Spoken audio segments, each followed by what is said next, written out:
தூத்துக்குடி மாவட்டத்தில் கனமழை பெய்து வருவதால் தாமிரபரணி கரையோரத்தில் உள்ள கிராமங்களுக்கு வெள்ள அபாய எச்சரிக்கை விடப்பட்டுள்ளது. கூடுதல் தகவல்களை செய்தியாளர் ஷேக் மதார் வழங்குகிறார். ஷேக் மதார், வணக்கம். தாமிரபரணி கரையோரங்களில் வெள்ள அபாய எச்சரிக்கை விடுக்கப்பட்டிருக்கு, இது குறித்து சொல்லுங்க ஷேக் மதார். வணக்கம்.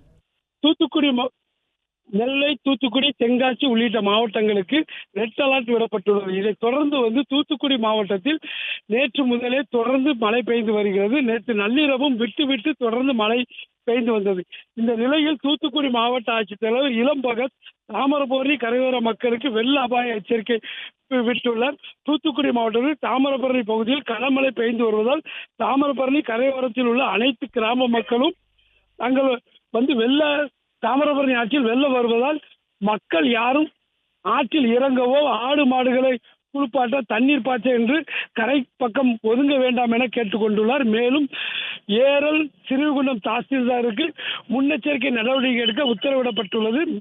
தொடர்ந்து கண்காணிக்கப்பட்டுள்ளது. தூத்துக்குடி மாவட்டத்தில் முகாம்கள் அமைக்கப்பட்டு தாழ்வான பகுதியில் உள்ள மக்கள் பாதுகாப்பான இடத்துக்கு செல்லவும் மாவட்ட ஆட்சித்தலைவர் அறிவுறுத்தியுள்ளார். மேலும் தீயணைப்புத்துறை, வருவாய்த்துறை, காவல்துறை என அனைத்து துறையும் தயார் நிலையில் வைக்கப்பட்டுள்ளது. நன்றி ஷேக், தகவல்களுக்கு மிக்க நன்றி.